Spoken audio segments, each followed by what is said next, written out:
नमस्कार। क्या आप जानते हैं कि भगवान पर भी एक कर्ज है जो आज तक उतर नहीं सका?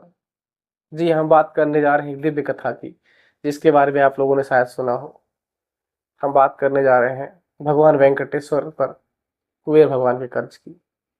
एक बार की बात है जब धरती पर लगातार पाप बढ़ने लग गया, देवतागण परेशान होने लग गए, तो वो सभी घबराकर भगवान विष्णु के पास पहुंचे कि हे भगवान, आप ही जो है इस धरती का उद्धार कर सकते हो। आपको फिर से पृथ्वी पर आना होगा। आप त्रेता में आए, द्वापर में आए, अब आपको कलयुग में भी आना पड़ेगा। भगवान ने इस कहा, मुस्कुराए और उन्होंने कहा कि ठीक कह रहे हो, मैं आने के लिए तैयार हूँ। आप सभी की क्षमा को मोक्ष प्रदान करने के लिए, आप सभी की समस्याओं का समाधान करने के लिए मैं धरती तक पर आने को तैयार हूँ।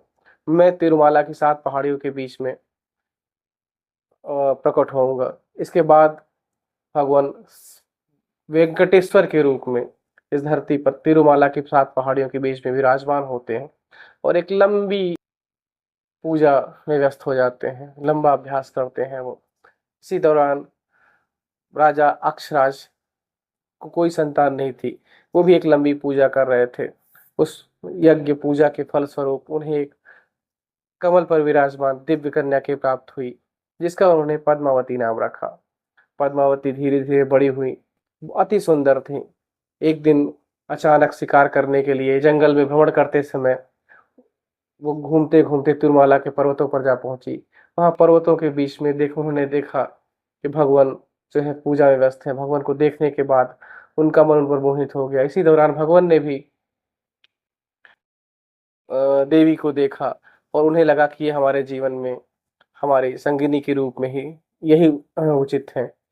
इसके बाद भगवान ने उनसे विवाह करने का निर्णय लिया। भगवान ने कहा, उनकी माता से कहा जो उनके दूत थे, कर लिया था, उनसे कहा हे कि जाइए आप मेरे विवाह का प्रस्ताव लेकर के राजा अक्षराज के पास जाइए।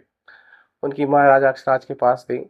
राजा अक्षराज विवाह के प्रस्ताव सुनकर अत्यंत प्रसन्न हुए और उन्होंने कहा कि मैं अवश्य तैयार हूँ और यह विवाह बड़े धूमधाम से होना चाहिए। सभी लोग, तीनों लोग के देवी देवता गंधर्व सभी से शामिल होना चाहिए। विवाह की तैयारियां शुरू हुई, लेकिन भगवान के सामने एक बड़ी समस्या हुई। इस लोक में उनके पास धन नहीं था। इसका रास्ता उन्होंने निकाला। वो स्वयं भगवान कुबेर के पास गए और उन्होंने कहा कि कुबेर भगवान, मुझे धन की आवश्यकता है।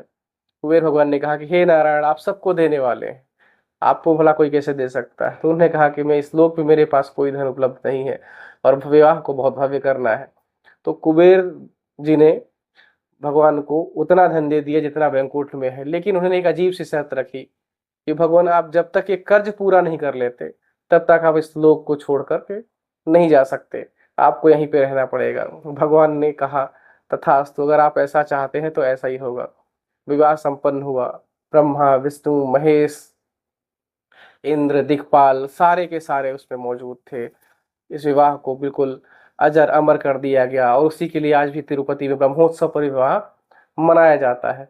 और आपको पता नहीं होगा या पता भी होगा तो ऐसी स्थिति है कि जब भी हम कहीं भी तिरुपति मंदिर में जाते हैं, कुछ ना कुछ जरूर दान करके आते हैं। उस दान के पीछे मनसा यह होती है कि भगवान का वो कर्ज जो भगवान कुबेर से लिया था वो पूरा हो जाए। लेकिन वो कर्ज इतना चुकते चुकते भी वो कर्जा पूरा नहीं होता, बढ़ता ही जाता है। और आज तक भगवान हमारे साथ हैं। आप सभी तिरुपति बालाजी के मंदिर में दर्शन करने जा चुके होंगे। इसीलिए कुछ भक्त बाल भी दान करके आते हैं, वहां के हुंडी में सिक्का दान करके आते हैं। और उसका उद्देश्य ये है कि भगवान, हम आए हैं, हमारे सहयोग से आपका कर्जा पूरा हो जाए। आपको ये कहानी कैसी लगी इस बारे में जरूर जरूर बताइएगा। अगर आप कभी भी तिरुपति बालाजी के दर्शन करने गए हो तो कमेंट में बालाजी महाराज की जय रखिए, जरूर लिखिएगा। चैनल को सब्सक्राइब करिएगा, फॉलो करिएगा, ताकि हमें नई कहानियां लाने का अवसर मिले। धन्यवाद, नमस्कार।